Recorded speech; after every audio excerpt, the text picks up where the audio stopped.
Chapitre 3. La puissance miraculeuse de votre subconscient. La puissance de votre subconscient est énorme. Il vous inspire, vous guide et il vous révèle les noms, les faits et les lieux que détient votre mémoire. Votre subconscient est la source de vos idéaux, de vos aspirations, de vos impulsions altruistes. C'est le subconscient qui fit peindre à Raphaël ses Madones, à Beethoven, il inspira ses symphonies. En 1955, je fis des conférences à la Yoga Forest University, à Rishikesh, en Inde, et je m'entretins avec un chirurgien de Bombay qui s'y trouvait en visite.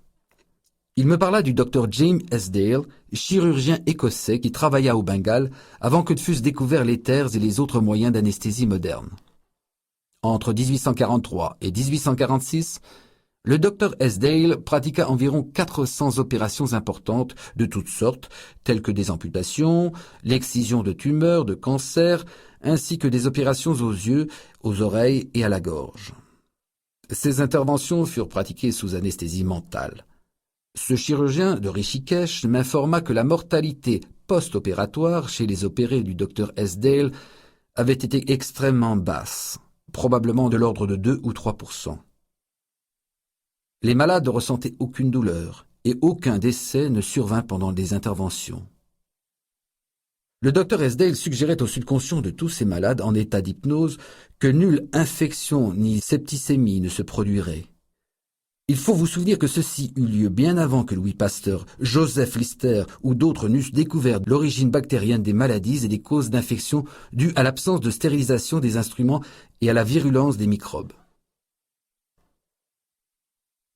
Il est merveilleux d'apprendre comment un chirurgien, il y a plus de 120 ans, découvrit la puissance miraculeuse du subconscient. Cela ne vous remplit-il pas d'émerveillement mystique, de respect, de penser à ces puissances transcendantes de votre esprit subconscient? Le subconscient guérit une tumeur maligne de la peau. Une guérison personnelle sera toujours le témoignage le plus convaincant de la puissance du subconscient. Il y a plus de 40 ans, j'ai fait se résorber une tumeur maligne de la peau par la prière. La thérapeutique médicale était devenue impuissante et la tumeur empirait. Un pasteur doué d'une profonde connaissance de la psychologie m'expliqua le sens profond du psaume 139, dans lequel il est dit « Tous mes membres furent inscrits dans son livre, formés en continuation avant qu'aucun d'eux n'existe. » Il m'expliqua que le terme « livre » signifie l'esprit subconscient qui créa et façonna tous mes organes à partir d'une cellule invisible. Il me fit remarquer aussi que, puisque mon subconscient avait fait mon corps, il pouvait aussi le recréer et le guérir selon le prototype parfait qu'il contenait. Mon ami me rappela que l'intelligence subconsciente qui créa mon corps était comme l'horloger et qu'elle savait exactement comment guérir, restaurer et diriger toutes les fonctions vitales et tous les mécanismes de mon corps, mais que j'avais à lui donner l'idée parfaite de la santé.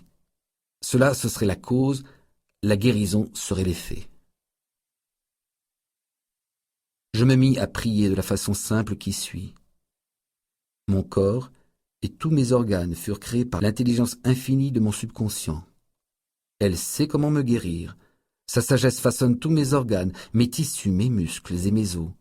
Cette présence curative infinie qui est en moi transforme à présent chaque atome de mon être et me rend sain et parfait. Je rends grâce pour la guérison qui, je le sais, s'accomplit maintenant. Les œuvres de l'intelligence créatrice qui est en moi sont merveilleuses. Je répétais ainsi la simple prière ci-dessus à haute voix pendant environ 5 minutes, 2 ou 3 fois par jour. Au bout d'environ 3 mois, ma peau était saine et parfaite. Comme vous le voyez, tout ce que je fis, ce fut de donner à mon subconscient des prototypes vivifiants de santé, de beauté et de perfection, oblitérant ainsi les images et les prototypes mentaux négatifs qui s'étaient logés dans mon subconscient et qui étaient la cause de tout mon mal. Comment faire travailler le subconscient à votre profit? La première chose dont il faut se rendre compte, c'est que le subconscient agit continuellement. Il est actif jour et nuit, que vous agissiez ou non sur lui. Votre subconscient est le constructeur de votre corps, mais vous ne pouvez percevoir, vous ne pouvez entendre consciemment cette silencieuse activité intérieure. Vous avez affaire à l'esprit conscient, et non à votre subconscient. Occupez donc votre conscient par l'attente du meilleur, et assurez-vous que les pensées que vous entretenez habituellement sont basées sur tout ce qui est beau, vrai, juste et bienséant. Commencez à présent à prendre soin de votre esprit conscient, étant convaincu dans votre cœur et dans votre âme que votre esprit subconscient exprime, reproduit et manifeste toujours ce qui est conforme à votre mode de pensée habituel. Souvenez-vous que de même que l'eau prend la forme du tuyau dans lequel elle coule, le principe vital qui est en vous coule à travers vous selon la nature de vos pensées. Affirmez que la présence curative de votre subconscient coule à travers vous en tant qu'harmonie, santé, paix, joie et abondance. Pensez à elle comme à une intelligence vivante, à un compagnon merveilleux. Croyez fermement qu'elle coule à travers vous pour vous vivifier, pour vous inspirer et vous enrichir. Elle va réagir conformément à la force de votre affirmation. Il vous est donné selon votre foi.